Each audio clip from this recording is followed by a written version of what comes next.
Raniganj town TMC अध्यक्ष रुपेश यादव के नेतृत्व में आज रानीगंज के विभिन्न इलाकों में डेंगू की रोकथाम के लिए अभियान चलाया गया। इस दौरान वह रानीगंज थाना भी गए और वहां पर जो पुरानी गाड़ियां या अन्य सामग्रियां पड़ी रहती है जिनमें पानी भरा रहता है उनको साफ किया गया। इसके अलावा जहां पर पुराने लोहे के कारोबार किए जाते हैं वैसी जगहों पर जाकर वहां पर भी साफ सफाई की गई और वहां पर जागरूक किया गया कि पानी को जमने न दिया जाए, क्योंकि इसमें डेंगू के मच्छर पैदा होते हैं जो जानलेवा साबित हो सकते हैं। मच्छर मारने के लिए स्प्रे भी किया गया। इस मौके पर रुपेश यादव द्वारा लोगों को डेंगू को लेकर जागरूक भी किया गया और उनसे अनुरोध किया गया कि आसनसोल नगर निगम और प्रशासन अपनी तरफ से डेंगू की रोकथाम के लिए पूरा प्रयास कर रही है, लेकिन लोगों को भी जागरूक होने की आवश्यकता है।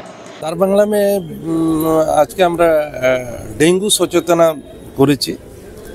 তার বাংলা ময়দানে সব স্ক্র্যাপের কারবারি আছে, কয়েকজন তারা স্ক্র্যাপ কেনা বেচা করে। সেখানে দেখা যায় কি সে স্ক্র্যাপের মধ্যে জল জমে থাকে। আর আমরা যতটুকু জানি কি ডেঙ্গু লার্ভা স্বচ্ছ জলেই জন্ম নেয়, 2-3 দিন জমা থাকলেই তাতে ডেঙ্গু লার্ভা জন্ম নিয়ে নেয়। তো তার জন্যই যে স্ক্র্যাপগুলো পড়ে থাকে তার মধ্যে এই বর্ষাকালে জলগুলো জমে যায়। সেই স্ক্র্যাপগুলোকে তাদেরকে স্ক্র্যাচ করে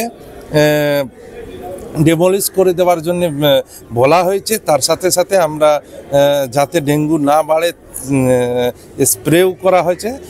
তার বাংলা ময়দানের সাথে সাথে আমরা থানা চত্বরেও ঢুকেছিলাম।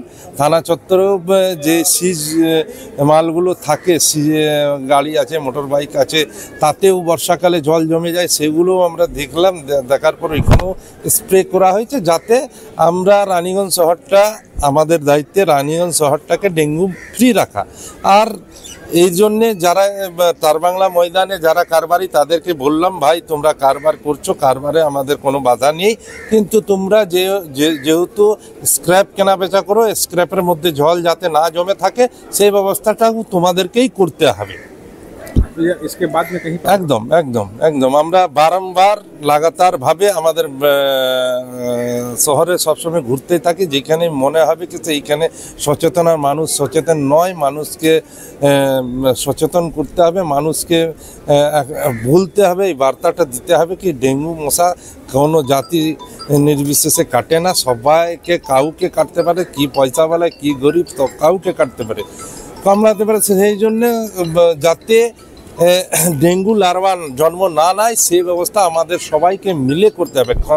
কারো একজনের পক্ষে এটা সম্ভব নয় আটকানো। তাই সাধারণ মানুষ থেকে শুরু করে গভর্নমেন্ট, কর্পোরেশন মিলিতভাবে যত একটা কালেকটিভ প্রয়াস যদি না করে তাহলে ডেঙ্গুকে থামানো যাবে না। তাই আমরা বিভিন্ন সময় এরকম একটা সচেতনা করতেই থাকি। रानीगंज से सम्राट दास की रिपोर्ट, PVTV न्यूज़।